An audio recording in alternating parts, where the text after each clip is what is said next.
Hey everybody, welcome back to Let's Cats. I am in a chocolate shop trying to figure out who the heck likes chocolate. And I don't know who to ask about, TBH.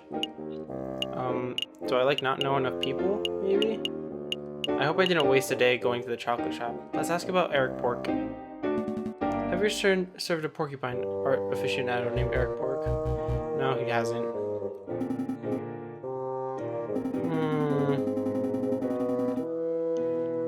Oh no. Oh no, I think I wasted the day. That might be bad. Oh no. Occasionally, special cinematic scenes marked by an exclamation mark will pop up on the map screen.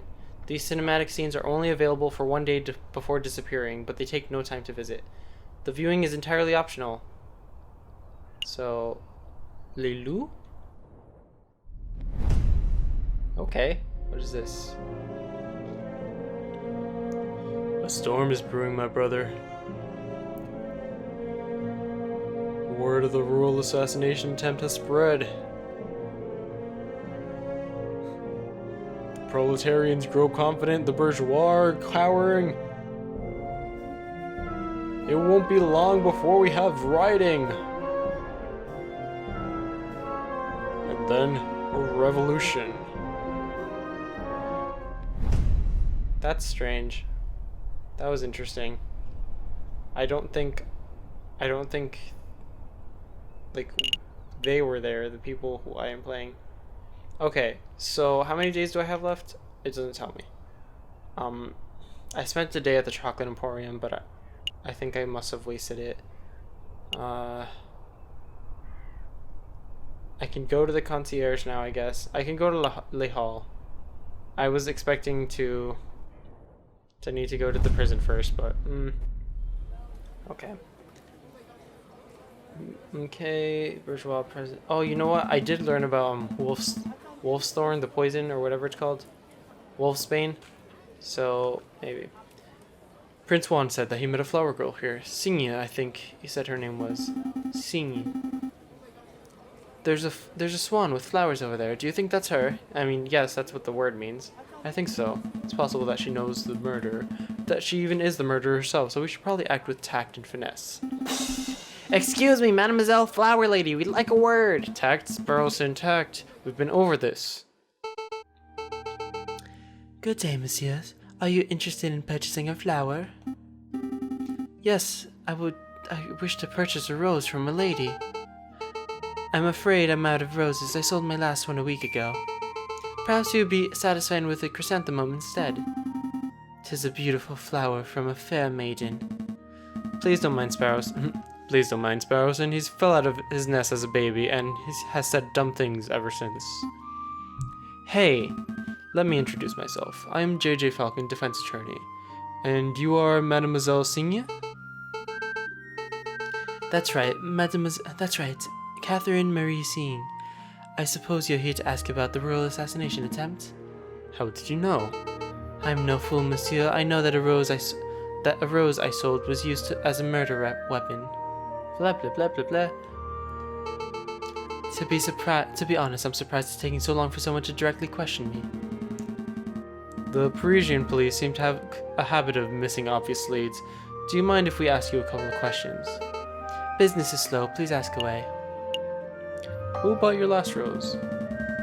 Mademoiselle, you mentioned that you sold your last rose a week ago. Who did you sell it to? The person who bought the rose? I didn't catch his name, but he was a charming red fox. Sounds like our Juan. I met him around a week ago on the 6th. We talked for a little while about the usual things, you know, like how everyone seems to be in debt these days. Then he bought a rose and left. I hear that's the fox on trial, but to be honest, monsieur, I don't think he's guilty. Oh, why is that? Well, actually, never mind. It's just a gut feeling. I'll pressure her. Mademoiselle, it just so happens that we're defending this particular fox in our cour d'assises.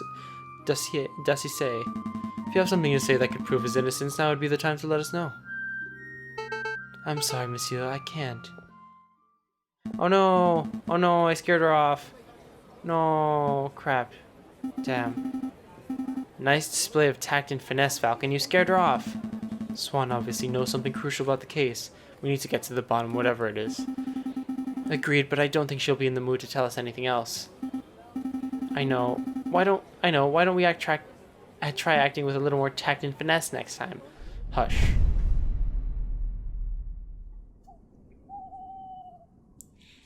Okay. Well, those are 2 missed opportunities in a row. So I guess... I don't have anybody to... I think I may have messed up this trial. You again. Visiting hours are over. Come back later. I have no time for your quibbling, monsieur. Stand aside. You can't talk to me like that. I most certainly can. We have a reason to believe you are housing a suspect under false pretenses. That is indirect violation of statutes 204B and 488C of the French Criminal Code of Justice. Failure to comply with our request may result in you, yes you, monsieur, being held directly responsible for any consequential legal action. Alright, no need to break out the legalese on me. I'll go open the cell. Well, Falcon, how did you memorize those criminal codes? Memorize? Come on, Sparrowson, learn how to bluff. Why are you so loud? Why are you so loud? I'm gonna put... Oh, I muted it by accident. Okay. Drop the act, Juan. You fed me a string of lies at a previous meeting, and I don't appreciate having my time wasted. I accidentally click on approach angrily. You appear upset, senor. Of course I'm upset. You hired me to defend you and then made every effort to sabotage your own case. Tell me, what's your real name? Why, senor, it is Juan Querido, of course. If you want your trial to be a farce, then you don't need my help. Come on, Sparrowson, we're leaving. Wait. Calm yourself, Monsieur Falcon. I'll reveal all. Did you just say monsieur? What happened to your Spanish accent? Your suspicions are well placed. Juan Querido is not my real name, and I am not a Spanish prince. Oh, I guess I have to drop the accent. That was just a persona I concocted for the purpose of getting arrested. So what is your real name? What's in a name? It's just an empty label, a vapid reflection of who we really are. Today I'm Juan Querido, Prince of Spain. Tomorrow I may be Bruno Rey or a poper living under a bridge of the Seine. But that doesn't change who I am or what I do. That didn't really answer my question. No, I suppose it didn't. But you are a smart bird, Monsieur Falcon. I suppose that you already know my real name.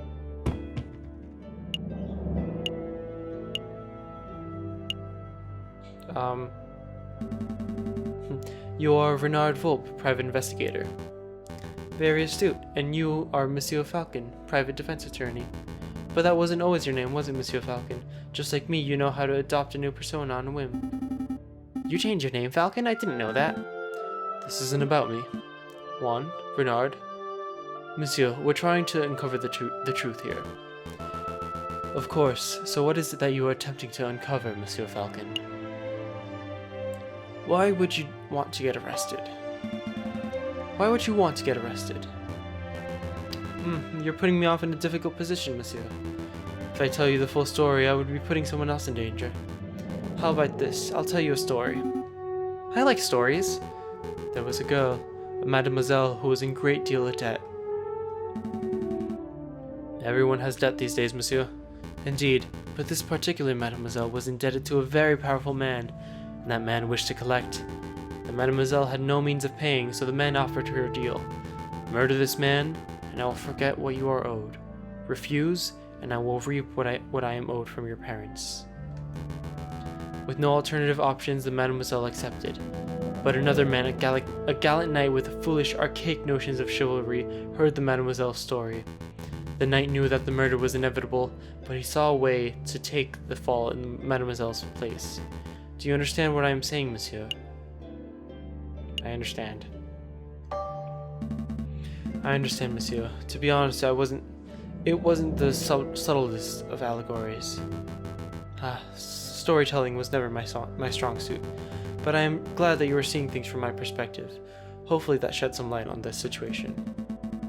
If I ask, monsieur, why did you not just go to the police with the information that you had? The police are not always an option. What is a man to do when the justice system itself is a problem? I'll let you know when I figure it out, monsieur. Dwell on it. Perhaps we should talk about something else in the meantime? Can I present evidence to you? No, I cannot. Okay. 54 francs. Okay. I don't have any more questions for you, Juan. I think we learned all we can for now. Really, I don't feel we've learned very much. Oh, Monsieur Falcon, before I forget, could you find Mousy and ask him whether the birds have successfully flown south for the winter? Whether the birds have flown south? What is that, some sort of code? Something like that. But rest assured, Monsieur, that this does directly pertain to the case. Well, if we have time, I'll be sure to let Mousy know. Let's make a move. Sparrowson, trial day is approaching. Right.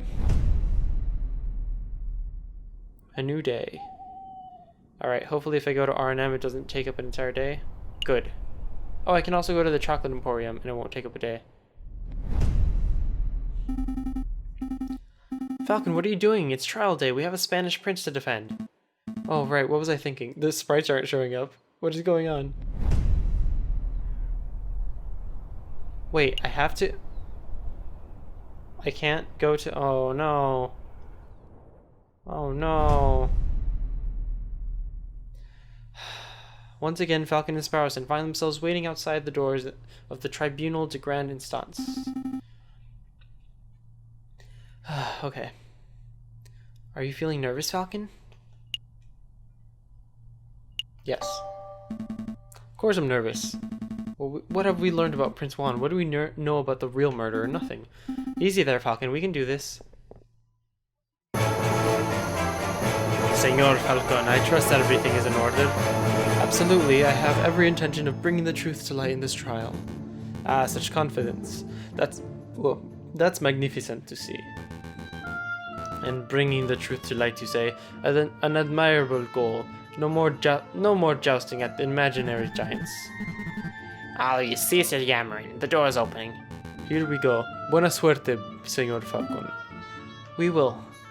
We will. Okay. Are we ready? We're ready. And here's the trial. What?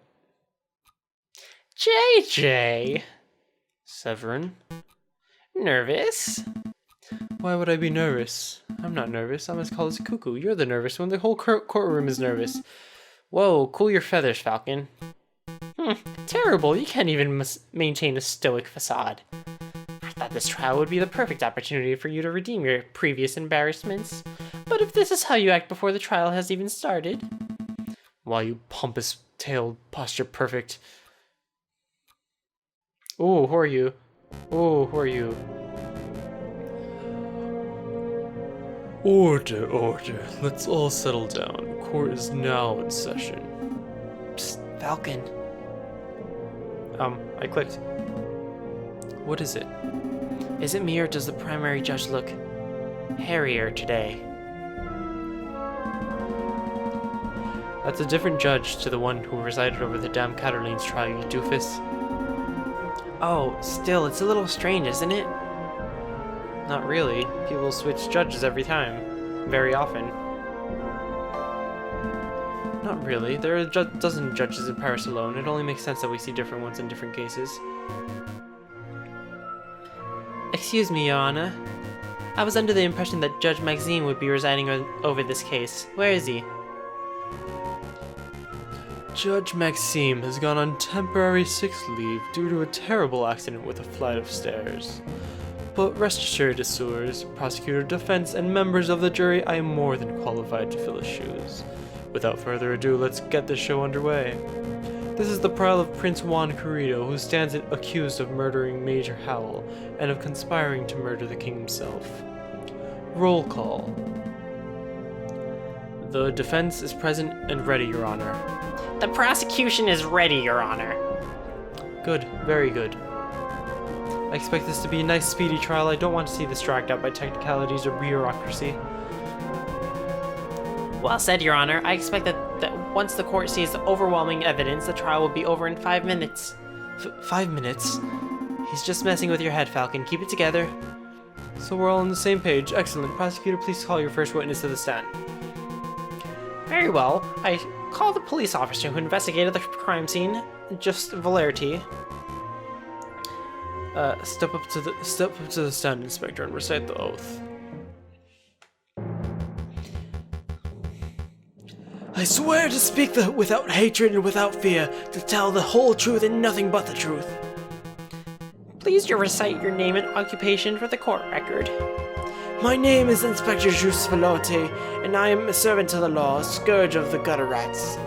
That will do, Inspector. We've all heard your monologue before. Whoa, Cocorico's really going for speed record, isn't he? Now, can you tell us what you witnessed on the morning of the 7th of January? Of course! At 10 o'clock in the morning, I was called to the Louvre Grand Gallery by one of the King's Royal Guards. Did you just say o'clock? There I saw Prince Juan, King Louis Philippe, and the corpse of Major Howell with a rose in his hand, and around 24 citizens. The citizens and the king himself all attest to seeing Major Howell taking the rose from Prince Juan's hand and then promptly dropping dead. And what did the morgue uncover upon examination of the corpse? The coroner determined with absolute certainty that Major Howell died of poisoning. Aside from the prick on the finger, there was no sign of external harm to Major Howell's body. Therefore, the poisoned rose must have been the cause of death. Putting the pieces together, that does seem very implicative of the prince. I have no further questions. Damn, I was hoping that the coroner's report would determine that the guy died from a freak heart attack or something. That would make for a particularly speedy trial, wouldn't it? But no, we aren't so lucky. Something else is amiss in the old bird's testimony. Right, I'll tear it apart. Your Honor, I wish to cross-examine the witness. Next time on Let's Cats, we will do that. See you then.